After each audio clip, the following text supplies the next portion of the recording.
Welcome back, viewers, to another edition of Focus on Africans. Today we have Alhaji Rashid Ibrahim. He's a Ghanaian who resides in the United States of America. And yeah, like most diaspora, is trying gradually to relocate back home. He has granted audience this nice day in Accra. And yeah, help me welcome Alhaji Rashid Ibrahim to Focus on Africans. Alhaji. Welcome to Focus on Africans. Thank you very much. Yeah, we start our program by asking our guests to introduce themselves. Who is Alhaji Rashid Ibrahim? Well, first and foremost, let me say that my name is Alhaji Haruna Rashid Ibrahim, and I greet you with the Islamic greeting of Assalamu alaikum wa rahmatullahi wa barakatuh. Peace be upon you. Alhaji Haruna Rashid Ibrahim, I was born and raised here in Ghana, in Nima area. Went to Makaranta Nuria, that is the Islamic school in Nuria. And I had an opportunity with a very good upbringing with my parents. Okay. So you actually grew up in Accra? Yes, I did. Do you consider yourself a Ghanaian? Do you speak the language? I speak the language. How many Ghanaian languages? I believe I speak 4 languages. I speak Hausa, yeah. I speak Tree, and I speak Ghana, and just a little bit of the Bani. Okay. Just a little bit. So you grew up among cosmopolitan Ghanaians? Yes. Which part of Accra is that? Nima, yeah, right by the Kanda Highway. Okay, you were born there? Yes. And you grew up there? I grew up there, Yes. and I spent some part of my growing up time also in Newtown, and also Still in Accra? Still in Accra. But I went to school part of the time in Kumasi. Okay. When my father relocated there. Oh, why was the relocation? What was the I think it was business related. It was business. Yeah, What my business father, was it? he was in transportation. He was in transportation, and you know, he relocated there. And I went to school there for a little while, but I came back here and then continued. Looking back, what type of upbringing did you have? I think I had a really very good upbringing, a very happy childhood. One of 7 children, the 5th of 7 children, and next to the, I guess, last, I have a younger sister. I have 2 older brothers, and Haji Amada, Alhaji Ibrahim. You know, my other siblings include Mama Ubaida, and then the most famous one is Lazy of the VIP musical group. Lazy? Yeah. And you call him the most famous? More famous than Yeah, I would think so. Okay. You know, at least among the youth. Okay. They know him more. You mentioned that your father was in transport. Yes. What was his name? My mom was a Makola woman. Okay. Yeah, she was a Makola woman. She was a trader. She used to sell, you know, these big barrels of peanut butter or groundnut butter at Makola. She used to supply some of the ships that come to dock at Tema. Okay. You know. Yeah. Your father was in transport, your mother was in trading. Yes. What type of household did you grow up in? It was a very loving, caring household. Little tension? Just a little bit. My mom was the discipliner. Yeah, she was always keeping us straight. But your father was he was more laid back. He was more, you know. But she was why were the roles interchanging? Mostly it's the father who's the sister. Yeah, but you know, he traveled quite a bit, and I was always with my mother. And I mean, when you travel, you wouldn't last no more than maybe about a week or 2, and you come back, and so when he comes back, he does everything to make up for the time that he was gone. Yeah. So he has a little time for being action. That's right. But it was overall very, very happy childhood. Really? Yeah. Okay, let's get a bit nostalgic. What are some of the things you remember that still bring joy to your face? Oh my goodness, there's so many things. But if there's one thing that I would, is remember about the things that would bring a smile to my face, is me just really hanging out with my siblings. Really? You know, going out. That's close? Yeah, very, very close. Very, very close. You know, hanging out and going out to places. You know, like there used to be a zoo near the GBC. Okay. You know, so we used to go there quite a lot and hang around and then play and do things You play and visit truants? families. Yes. Truants, yeah? Yeah, well, A little bit. just a little bit, but interspersed with that also is a very, determined mother who wanted to make sure that, all her children were very well educated, even though she did not get the opportunity to go to school. Put premium on education. Yes, Why was no it? doubt. I think she recognized the importance of education. Okay. Even though she didn't have the... Yes, even though she did not have the opportunity to attend school at all.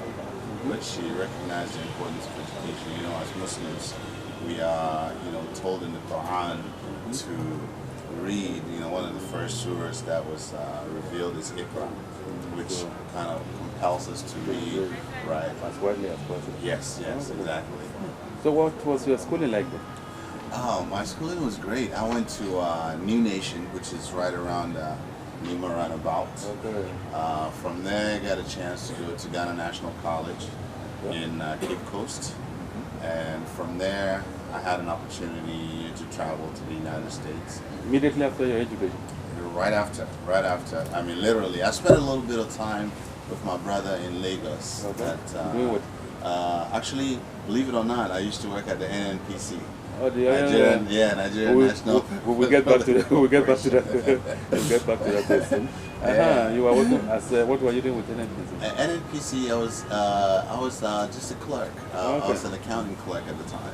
Okay. But that kind of introduced me into the shenanigans of the part of it. I was not high up enough to really do anything, but I began to understand what the oil business was from a financial standpoint. So that helped a lot. So from Lagos, you went to the United States? No, from Lagos, I actually came back home just to bid my goodbyes, to the family. Please, can you tell us the story? How did you get to the United States? Were you on scholarship or? No. Actually, it was hard work. When I was very fortunate that my brother was working there at the time. So when I came, I used to actually live and sleep in his living room. Back in Ghana? No. In Lagos. Okay. Yeah, Surulere. Okay. At Surulere, and I saved up my money. Okay. I saved my money, and I was able to. You were not paying rent. I was not. I was not paying rent. I was not paying for food either. Your elder brother. My older brother, yes, Alhaji Haruna, who's now in the United States too. Yeah, so he kind of gave me the foundation, if you will, and helped me get started, save my money, and I was able to take off and go to the United States. What informed the decision of going to the United States? Education. That was the bottom line. Really? Yes. You couldn't you get education by now? I could have, but I was very determined to get the best of everything that I can, and I really believe that if you put your mind to it, to be the very best that you can be, and early on, I believe that I could get the best education in the United States, and I shot for that, and by God's grace, I was able to. What year was it? This was in 1980. I believe it was in 1983 or 84. Oh, cool. Yeah, 83 or 84. You went directly to the States. Which university was it? University of Maryland. Maryland? Yeah, University of Maryland in College Park, which is not too far from Baltimore, about 45 minutes from Baltimore. Okay. What did you study? I studied business administration. Business administration with concentration in accounting. Okay. Alhamdulillah, I must say that I did very well. I graduated with honors. I had a GPA, grade point average of 3.9. Really? So it was honors. You were an honor student there. Okay. Yes, but what informed accountancy? Were you good with accounting, or the money was a No, it was not so much the money. It was, again, it goes back to my mother. Okay. Tell us. Yeah, when we were growing up, there's you know, whenever she sold the, you know, barrels of, you know, groundnuts or peanuts to the sailors, it always seemed like, you know, there was something that was going on, that she wasn't getting paid the way that she ought to be paid. So yeah, a bit shortchanged. So when I started getting into high school level, she encouraged me to come with her, and you know, got me a little calculator. So I felt to help out. So my feeling at that point is that I needed to understand a little more about the business, and that is what became the early introduction. I think I was a teenager. Really? Yeah, I was a teenager. Why did she choose to pick on you then? How? Well, because, you know, I like to think that I was her favorite. Oh, really? Okay. And, I hope your siblings are not there watching. Okay. And she always knew. She always knew that that was something that I could really do, and she encouraged me. And that's what the introduction. You were young when you went to the States, 1983 or so. Yeah. What were your first impression coming from Africa, from Accra, you got to the United States? Yeah, it was a whole new world. In terms of what? Well, it was a whole new world in terms of you know, just about everything really. Here I was, you know, coming from predominantly, well, an all-black country, and I'm going to the United States, and you know, it's a mixed race. You have a lot of white people. Yeah, a lot of white people. What about the infrastructure? The infrastructure was totally different. You know, everything seemed very well organized. Things were in the right places, and it was quite, you know, quite interesting. It was quite interesting, eye-opening. It was also something that, you know, kind of really woke me up to the possibilities that if there are people who can do this, then there's nothing that stops us from doing the same thing, and in fact even better. You know, because there are no, you know, as far as human beings are concerned, there are no better than we are. And I believe that with the right leadership, we could do the same thing. But you saw immediately how far behind we are. Yes, yes, yes. Very much so, very much so. When you know, compare and contrast, you can see, you know, there's a huge gap. There's a huge gap in terms of the infrastructure, what they had and what we lacked. You know, but you know, instead of that, if anything, that kind of encouraged me, and also kind of put the fire in me to say that get as much information, learn as much as you can, knowledge, grab as much knowledge as you can, and then bring it back home.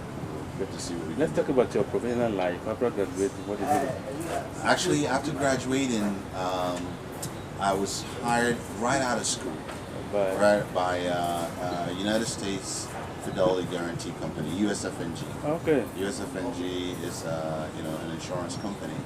I worked there for a little while, and actually while I was working there, I had the opportunity to do my master's. So while working with them? While working with the company, they sponsored my master's degree. So I went to Morgan State University and did my MBA.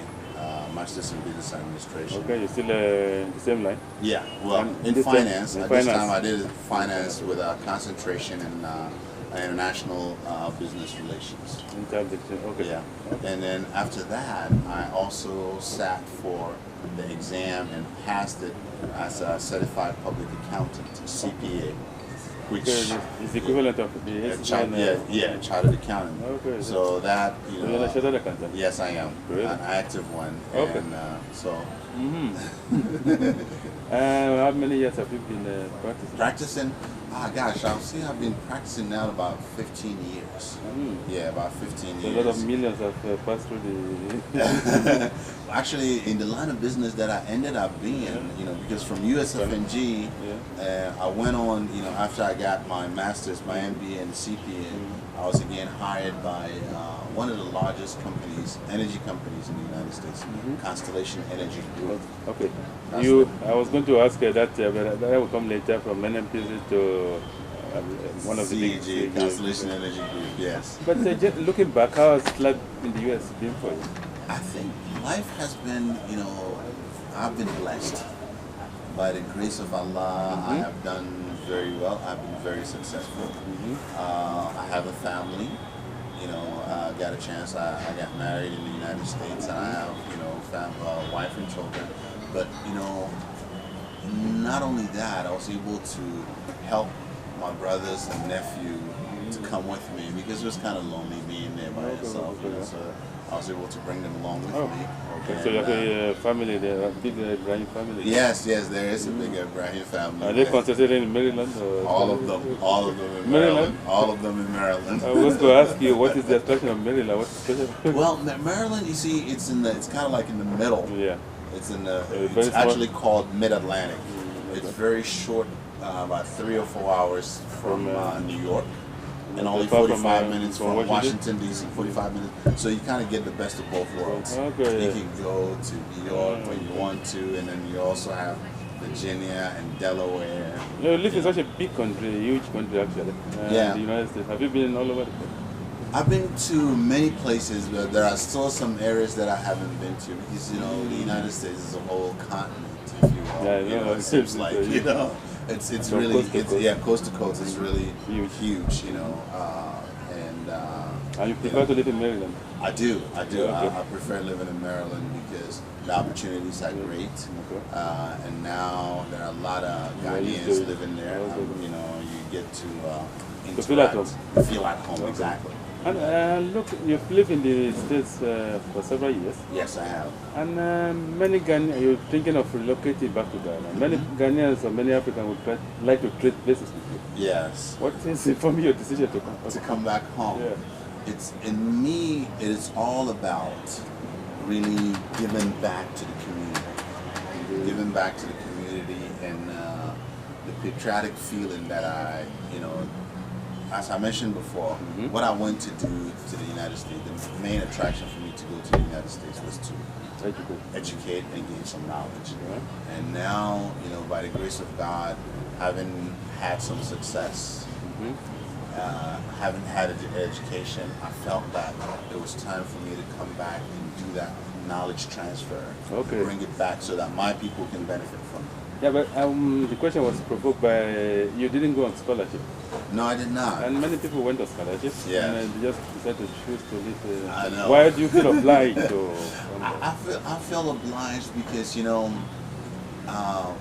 starting back in about 2005, 2005, I was always coming back and forth to Ghana, and you know, just looking to see how things were going. You know, and every time I could see that there were some improvements, and yet there were some drawbacks also. And I felt that, you know, it's not good enough to just sit back and complain, oh, things are not good, things are not good. If there is something that you can do to make the change, then you do it. You should try to do it. And that is the reason why I decided to come back home to see what I can do to contribute my own little contribution to, you know. But you talk to your colleagues also? About, yes, I did. Yes, I did. Yes, I have. I've talked to many people because. Did they share your dreams? Some share the dreams with trepidation. I'll be honest with you. And many of them are encouraging. Well, you know, Alhaji Haruna, yes, you can do that, but you have to be very careful. It's not easy. And some think you have a problem. Yeah, some think, you know, I'm crazy. Why am I doing this? Because there have been many people who have decided to come, and then somehow, after coming, they got frustrated with the way the systems are, and I've gone back.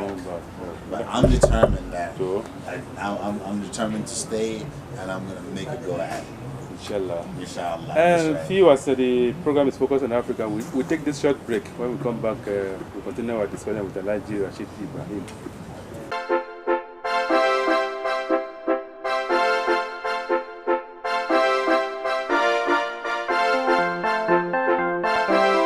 On this program, Focus on Africans, hosted by the popular Pan-African writer Femi Akomolafe, who has devoted his entire life to championing African cause. We highlight this problem and try to look for solutions. Focus on Africans is a program to watch to meet with those with passion to build a better African for ourselves and the coming generations. Focus on Africans. Together, we can build a better Africa. Welcome back, viewers. The program is focused on Africans. Our guest today is Alhaji Rashid Ibrahim. Alhaji, Yes. you are not in the energy business. Yes. What do you do? Well, as I mentioned before, I work with Constellation Energy Group, which is a Fortune 100 company with Fortune 100. Fortune 100, Quite which big. puts it about quite big, about $30 billion in assets. How much of that passed through your? Quite a bit, to be honest with you, quite a bit. Because as 30 billion. $30 billion, yeah. We're talking of figures higher than larger than Ghana. Yes, it is. Yes, it is. And they have, we actually have revenues on an annual basis. Revenues that range in about, 20 to 25 million, 25 billion dollars, annually. And as Vice President of Risk Management. Risk management, yes. Vice President of Risk Management. What we do is we manage the risks associated with the oil business because we trade, in oil, natural gas, and electricity. Okay, because these are all commoditized. We look at them as commodities, and then part of my job is to make sure that on the trading floor we have the traders, abide by the guidelines, risk management guidelines, so that we are able to manage and control any exposures, risk exposures in terms of credit analysis, and then making sure that we're able to buy or purchase, oil, natural gas, and electricity to supply to our customers, and also make sure that when we sell it to, to customers, that we are able to get the payment back. Are you basically trading, or do you have infrastructure to generate and We have refineries? contractual, yes, we have contractual control. Okay, in Texas over some oil, oil fields. Okay. Yeah, oil fields, and refineries? also, no, not refineries, not refineries, just the oil fields. Field, Yes, and then we also have some barges, and we have some actually wells that we just bought not too long ago, and we have offices in London, in Sydney, Australia, and also it's a global company.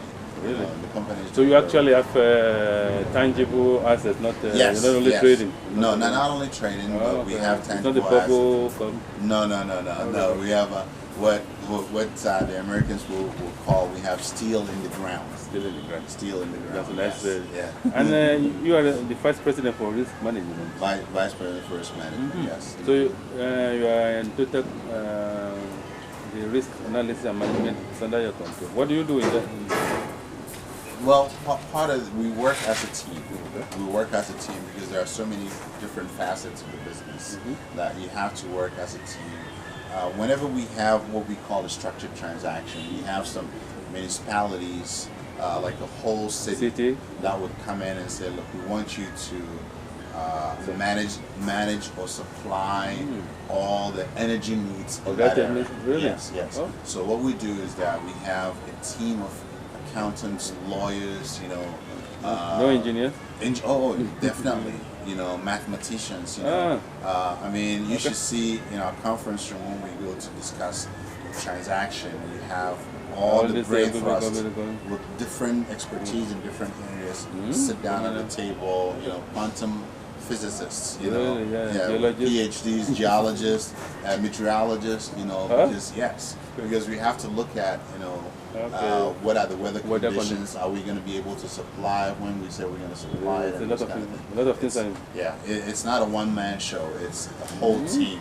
So I really believe in teamwork. That's the only way that you do this. Sounds like rocket science. How do you manage it? Again, you manage it by bringing in the best minds, the best brains to bear on a certain project that you're working on, because I really believe that 2 heads are better than 1, 3 better than 2, and on and on and on. And we focus on getting the results. It's all about being results oriented, but in a team environment where you depend on me, and I depend on you. Yeah, because we believe that there's no I in the team. Yeah, you are involved in this very high level oil business. Yes. Have you been talking to the Ghanaian authorities? No, I have not yet. I'm making some attempts. I'm making some attempts to reach out. Or you think your expertise is beyond our level? No, definitely not. Definitely not. I do not think. Yeah, I mean, the Ghanaian oil industry is still in its infancy, without a doubt. So I believe that my knowledge and experience and expertise, yes, definitely, I think it could be useful in shepherding and managing and setting up some of the infrastructure, in place to make sure that we get to that level where we need, the controls and procedures to make sure that we have the kind of transparency and accountability that is needed in very simple terms, if you look at the Ghana energy sector, which area, what concretely do you think you can help with? Definitely in oil and natural gas. Which has been discovered now in the Western. Yes, oil and natural gas. I have a lot of expertise in doing that, both upstream and downstream. But my expertise is more on the downstream area. That is in the distribution. To the consumer. Yes, to the consumer, and then making sure that the buyers and the sellers are put together and any exposures, risk exposures, are taken care of because it's all about really managing the exposures associated. But I think the government is also trying to invite Ghanaians with expertise to come into the. Yes. Have you submitted any proposal, or are you working towards it? No, I have not submitted any proposal yet. One of the things that I find about our motherland, Ghana, is that you have to know the people to talk to. You have to know the people to talk to. So I'm working on it. Okay. I'm working on making some connections. Yeah, it's not different from the United States. You need to know people. You need to know people. Networking. Yes, exactly. Networking. It's all about building relationships. And you are doing that now? I'm doing that now. I'm working on that. Yeah. And you also initiated a non-government organization. Yes. What can you tell us about that? The NGO is called Community Development Fund. Community Development Fund, CDF. It was created in established in the United States. Yeah. It was established in the United States about two years ago. Registered as a 501c3 in the U.S. And then also we've registered it and licensed it here in Ghana also. Okay. Basically, there are four things that we concentrate on. Educational assistance to bright but needy students. Yes, and then healthcare services with a heavy concentration on sanitation. Okay. Youth development and women empowerment. Youth development, what does that entail? Well, that entails really, creating jobs and job training for the youth, and then also getting some mentorship, giving them some role models and leadership training for them to see that yes, it's possible. It is very possible. To look up to some people. To look up to some people. I grew up in the same underprivileged community in Nima. I'm a Nima boy. I'm a Nima boy. I grew up in the same underprivileged community, and I think to myself that if I'm able to do it, hopefully I can inspire others to show them that it is doable. You just have to set your mind to it and then go for it. How far have you gone with your project? The project is coming along very well, actually, this past weekend. Yeah, at Nima? Yes. Actually, we are looking at the underprivileged communities of Nima, Mamobi, Kanda, and Newtown. So how many people are involved in this organization? We have quite a team of people right now. We partner up with the youth associations, other NGOs, in Nima and other areas for us to be able to do this. Actually, I'm happy to report that this past weekend, the 24th, on Saturday, we had a major cleanup exercise in Newtown. Newtown? Yes, in Newtown. We started at the 37th station and worked our way all the way down to Commando. We cleaned the gutters. And the people came to participate? Oh yes. Yeah, they came to participate. We had people playing some dondo, To cheer the people. to cheer the people out. Okay. We had some refreshments, and then we had our T-shirts on. It's still going to be an ongoing project? It's going to be it's an ongoing project, and in fact, on Saturday, this coming Saturday, we're going to do the same thing at Mamobi. Okay.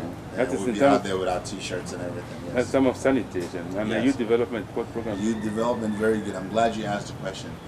Youth development, right now we have, we're working with many of the youth associations. One of the ones that we work with is Dynasty Youth Club. Okay. What do they do? Dynasty Youth Club is, they do a lot of things, but as youth now, they're very much into sports.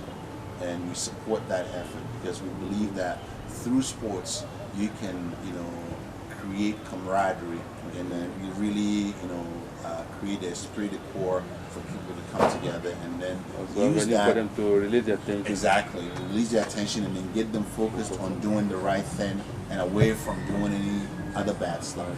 So we had an opportunity this past Saturday also, where we sponsored a youth tournament of 16 teams. Football, yes. 16 teams, and we were able to give them some soccer balls, some footballs, and some hoses and then some drinks and stuff like that, and gave them a talk and then told them that we would have, we're in the process of putting together some scholarships.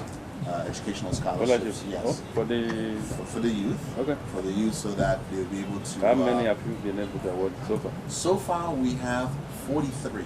43 scholarships. 43 students, yes. Okay. We've been able to sponsor 43 students, and we're working on it. I think we'll get better. But one of the things that I realized is that this is not something that one can do by himself. I was going to ask you how many people are supporting This CDF, this CDF was the brainchild of a group of Ghanaian professionals based in the United States, and we came together and we felt that we needed to do something to give back to our community. So it is self-sponsored. We don't have any sponsorship, any monies from any foreign organization, from any governmental organization or charitable organization. Because some of we welcome that, though, by the way. We don't. Yeah, but the problem, or what I've been reading recently, people are, especially in the Western nations, that NGOs are really, they make African government lazy. That what government should be providing for their citizens, NGO taking over the world, so the government in Africa become lazy. Well, what's your take on that? I disagree, because even in the United States, there are many charitable organizations that help. There's the Bill Gates Foundation. That is the Bill Gates Foundation. It's not just outside of the United States. Not only dealing with malaria. No, they're not dealing just with malaria. They're dealing with education. They give out computers. They sponsor schools. There's also Catholic charities in the United States. They operate in the United States to help the needy, the poor, the elderly. So it's not true that NGOs give government lazy, because they supplement. They supplement, exactly. They supplement. And in the case of Africa, and I can speak specifically to CDF, my feeling was that we needed to do something to give back to Ghanaian, to the community. Ghanaian, born and raised in Ghana, having met with some success, and is willing to come back and give back to the community that helped raise me. Okay, maybe that's a distinction we should try to make here. The Ghanaians who committed themselves to helping their community, and people who set up NGOs in Europe to come and feed people in Africa. And feed people in Africa. And in fact, even those who set it up in Europe and the United States to come and help, they're not just going to come in a vacuum. They work with local, people here, so they kind of understand. You supplement, because there are economic situations, difficulties, budget constraints and all of that. So basically what we need to do is to do it in such a way that we do the knowledge transfer and we teach people how to do things. You know, Teach them how to catch fish instead of giving them fish. exactly, Okay. not all the time. And my sense is that when you teach people education, when you educate people, when you educate the youth, you empower the women, and you give them information about health, leadership, you know, the synergies that is created by all these 4 items will galvanize the people, and they'll be able to sustain. That's the another question that should normally comes up, is sustainability. Yes. Many people have come with good ideas, they start projects, and then but there's no momentum to build upon. Yes, there is. What's your organization going to do differently? Well, what we're going to do differently is this. We have, you know, as a manager who's been doing, you know, working in a multi-billion-dollar company, I have a pretty good sense of what a business plan is. I've employed and executed many of those, and we have a long-term strategy, and we will not, you know, be deterred. We will work diligently, slowly, and stay focused on the information. And we are doing this at the grassroots level. You know, we believe that if we are able to touch someone, that old lady, and we are able to give her So you operate at the health micro insurance level. at the micro level. You know, one of the things that we also sponsor is, you know, health insurance cards for the elderly and for the young. You know, so far we've registered about 100 of them, and we are planning within a short time to register up to about 500 to be able to give them, so that will make a difference. And let's go back to this question. You live in the United States. You've seen the scientific and the technological achievements of human beings. Yes. What do you think we are doing wrong in Africa? We are not creating the conditions, the conditions that would encourage people. Okay, the bureaucracy, the bureaucracy in Africa. And then the things that it seems like you always have to see. You go through so many people to do certain things. Okay. The regulatory fiat is a bit too much. And then not only that, I think sometimes also we have people who inject themselves in the process, and it kind of bogs down. I'll tell you, in the United States, some of the best engineers, okay, that I work with, mathematicians, are all Africans. So really? I have no doubt in my mind that we are capable of doing that and bringing that knowledge back here. But we don't have the enabling environment. We don't have an enabling environment or the incentives. What incentives are there? Well, the other thing is this. One of the things that I found out is that when you come back, and I've personally experienced this, when you come back as a foreign trained, Ghanaian, one of the impediments that I've experienced is that people look at you as an outsider. As a foreigner, they talk about, we've been here when things are tough, and then now that things are easy, what are you coming to do? So they kind of block things. But alhamdulillah, so far, I've been able to explain and let them know that, look, I'm here to work within the system, not to overthrow the system. Is it feel challenged or? That's also part of it. That's also part of it. That's also part of it because that's also part of it because sometimes they may feel challenged and they may feel that you are better than them. I don't know if it's better than them. Are you taking their position? Yes, you are here to take their position. But my thing is that I'm here, if anything, to add to the development. How do you think we can change that mindset? Because we have to deal with this type of people. What do you think What do you think the government or I don't know who can do anything to change the mindset? Well, see, changing the mindset of a human being is one of the most difficult things that you can do, as opposed to a computer or a car or something that you can just inanimate object that you can just change. With a human being, it takes time, and you have to gain their confidence, work with them, and let them know that you mean well. That is why it's so important with Islamic reading of. How do you think we can do that? What education? Over time, it's also about education. Once you are able to get them to see, to understand that you and them, you have a common objective. There's a common ground. You are looking for the forward movement, the development of the community. Then they begin to accept you. change. Yeah. So you don't think it's our lagging behind? There's nothing cultural about it. No, absolutely not. Yeah. Absolutely not. No. I do not buy that at all. But you live in the States, I mean, people like worship science. But in Africa, the way really embrace science, that we don't look for scientific solution to problems. Yeah, there's a lot of spirituality here in Africa, in Ghana. I mean, in the States, you have a problem, you're confronted with a problem, you think of technical solution, technical. Well, that's the other issue also. Yeah. You see, the U.S. educational system, it's geared towards application of Problem knowledge, solving. problem solving. And a lot of times what I found here in the United States, in Ghana, is that we have this mentality of chew and pour. We used to do that a lot more in school. You just kind of memorize it and so that you know you have the knowledge. But the thing that is important to me is that knowledge by itself, without any utility, is useless. Paper diplomacy. Yes, you have to extract, just like, you have to extract the value out of that knowledge. And that value, that utility in that knowledge is in its application.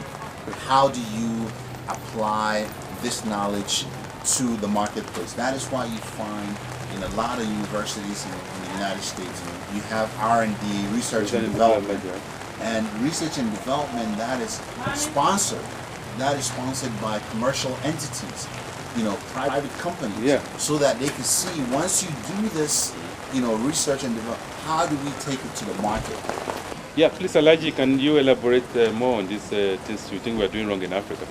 Well, I think in Africa we are doing, the education is at a premium. If you look around, Ghana, you see that there are many private educational institutions that have been set up. Good or bad? I think it's good. I think it's good because the government cannot, do all. So it's supplemented by private institutions. Now, however, my thinking is this: there needs to be, from just knowledge to an application of that knowledge. The application so that we can, and the application. Yes. You think there's a gap? I believe that. I believe that there is a gap. And the reason why I say that is this. When you look at the United States, in the colleges, and also even starting at the primary levels, now they've introduced this program of, robotics. At primary level? At the primary level. So what age are we talking about? We're talking about at the age of 6 years old. Really? Yes. They have to learn about robotics? Well, they don't have to learn about robotics. It's more like, extracurricular activity, something to interest them, something to get them going in terms of thinking in terms of thinking of problem solving. How do we problem solve through technical means? Yes. And there's also this program that they have, science, math, programs and technical stuff that is used to really interest people, children, mathematics and science. It's being pushed more and more because now they are finding that America is kind of beginning to fall behind countries like India and China and Korea in terms of production of scientists and all this kind of thing. But the difference is this: when you look at when Nobel Prizes in science is issued, is given, is awarded, you find that Americans are always ahead. Why? Because they have found a way to, bring that thing from the research, from the laboratory to the marketplace. Okay, the application of what? The application of the knowledge. Okay. Application. And you think that's why the Nobel Prize are more? From the United States, and there's always a collaboration, and that is why you find in the major universities in the United States you have, departments that are, dedicated to R&D, research and development. Every university. In most universities, you have research and development that is actually sponsored by the government, and then you have commercial applications that are also sometimes sponsored by private companies so that they can find how do we take this knowledge from the laboratory to the marketplace. Okay. And my sense is that if we are able to introduce such a thing, and there are also incentives, there are tax incentives that are given to these companies for R&D. Exactly. To the university. That's a partnership between the industry, the government, and the education system, and then the government. Let me give you a very famous example that is very well known. Gatorade, that drink, University of Florida. Okay? University of Florida, did this. They, and it's kind of like an energy drink, but also something that replaces the vital minerals in your body after you work out. Okay. Gatorade now has become one of the leading sellers of sports drinks in the world. But that was something that was started in the University of Florida, in the lab, and now it's been commercialized. There are many other examples like that. Facebook also?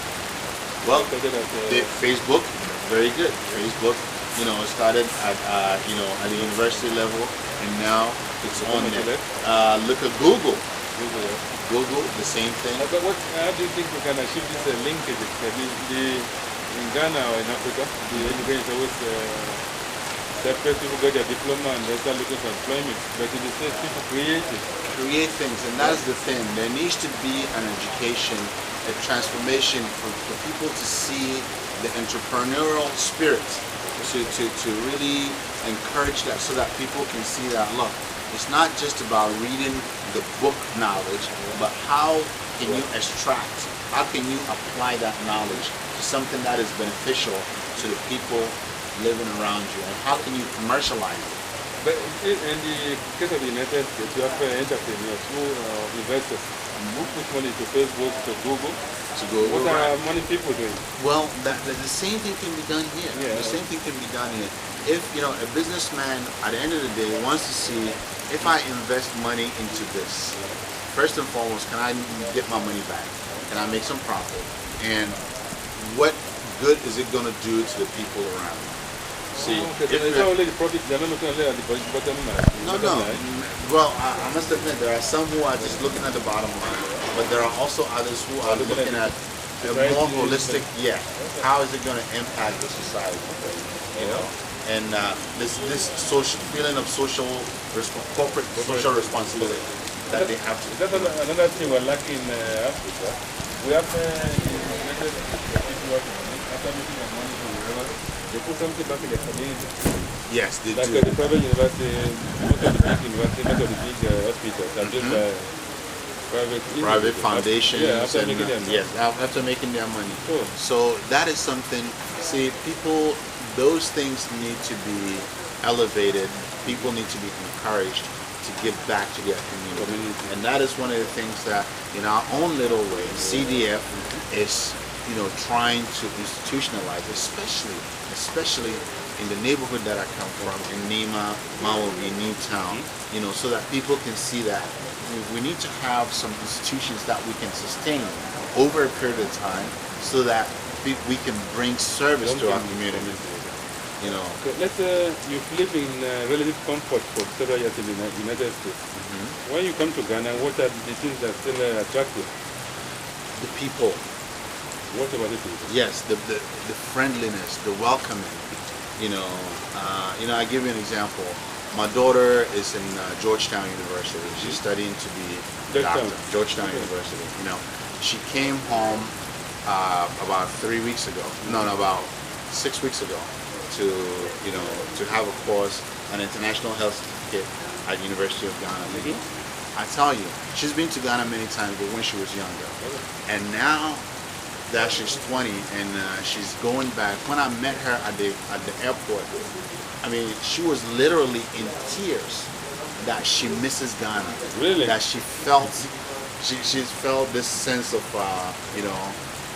she felt this sense of home, welcoming, because everybody's embracing her sense of family. So it's the people that makes the difference in Ghana. And yeah, you have some political ambitions according to what you have said. Yes. When you look survey the Ghana political landscape, what is your attraction?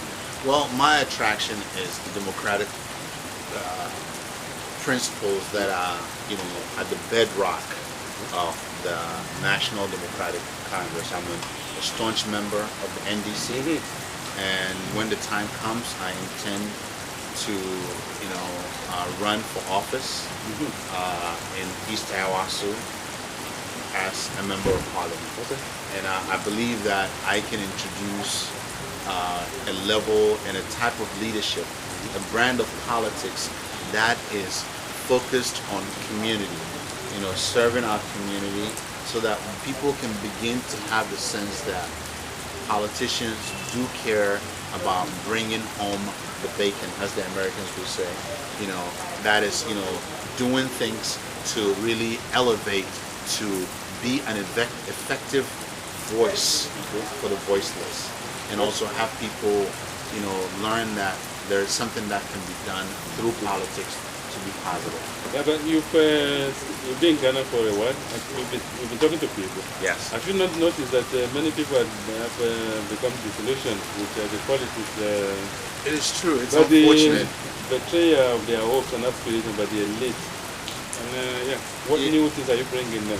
Well, it's unfortunate that people feel that way. It's because of, but you blame bad them. apples. Well, I don't, honestly, because you can only go by the experience that you've had.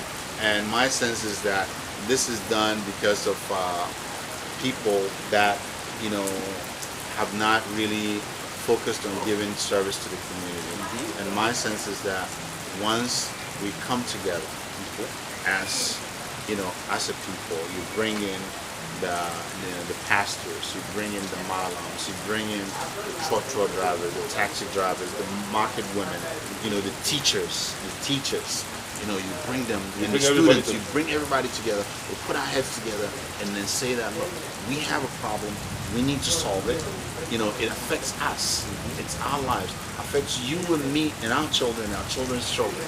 We can do this thing. We can do this thing, and we just need to do choboy, and then lift this thing. And I really believe that with that brand of politics, with that leadership, effective leadership, and making, giving voice to the voiceless, I believe that I can make a difference. Together with a team of advisors, a team of people that I'm going to be working with. What have people been telling you?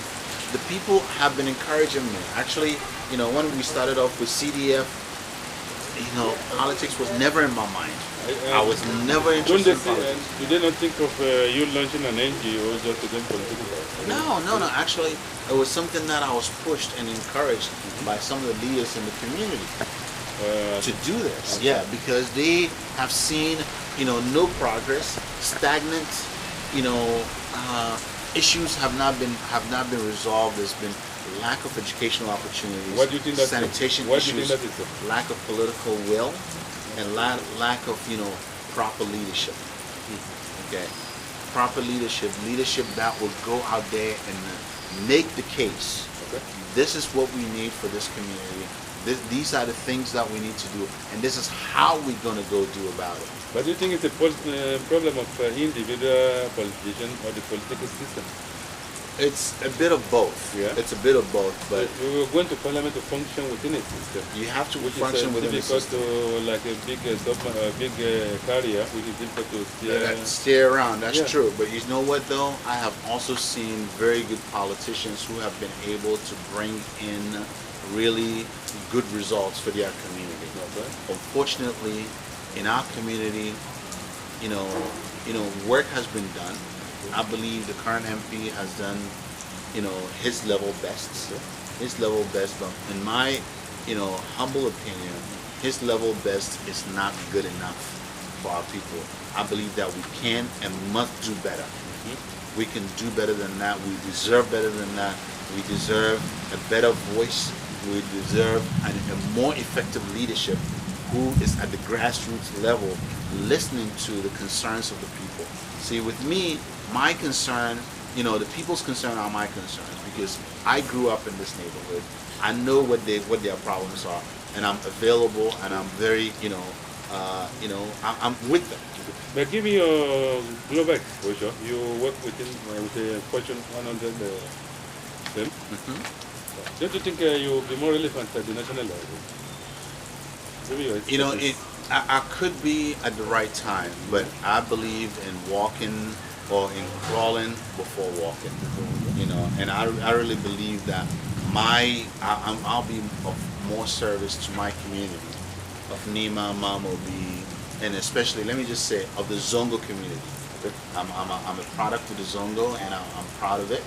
I grew up and did that. My sense is that when I'm able to get my feet wet and solve the problems and then get a track record that people can look at and see, then I can use that, inshallah, as a base to move on to the next level. But if tomorrow you receive a call from the presidency, that the president would like you to be a consultant, what are the things you're going to suggest to him? Well, first and foremost, I'll be most flattered by having a call from His Excellency Jonathan Mills, whom I have met before, and in fact, I was, the fundraising chairman of his campaign in Virginia back in 2007, when he came to the United States, and met with us Ghanaians in diaspora. So I'll be very honored to serve in this administration when called upon. But if anything, there's something that I can say is it's all about really working together, unity as a team. But what's going to be on top of your list of suggestions? My list of suggestions, more than anything else, it's about education. And you believe so passionately in education? I do, because I believe that that is the difference. That is what is going to make the difference between us and the other people. And I believe that when you have such the youth, who are very intelligent and passionate about going to school, but because of family conditions, they are not able to do so. Okay, that's a question. How do you think this can be solved? A lot of youth are not going to school. Well, school is not just education in my mind. It's not just sitting in the school and reading about books. You can also teach them how to do some technical things. Okay. Whether it's in construction, it's in mechanics. Yes, no, it's not. There are some vocational institutions that you can actually encourage people to go. People think of education in terms of diploma. No. I mean, you would find that in some places, in some parts of the United States, the people who make the most money are the ones in the technical fields. Like Apple jobs. Yes. In the science and math, people who are actually working on air conditioners, people who are working in mechanics, people with handwork, with knowledge, something that you have, anything that has to do with technology. That's an area that I believe that, we can encourage. Not only that, also I strongly believe that when we empower women, when you educate a woman, you educate a whole family, a whole nation. So I passionately believe that the youth, the women, and then also when we have health education, we teach people the simplest thing, like washing your hand with soap for 20 seconds will prevent so many of the diseases that we ingest. Little things. Alhaji, it has been very interesting talking to you, and we like the discussion today, especially the new insight you're bringing to the politics. Yes. And also the emphasis on education, which you think is the difference between Africa and the other developed countries. I wish you success in all your endeavors. Thank you. Do you have any final word? Well, my final words is that as Ghanaians, as Africans, I'm very proud to be a Ghanaian, and I'm really happy that we have a very peaceful land, a very progressive land with many good things being said about us on governance, and also in transparency.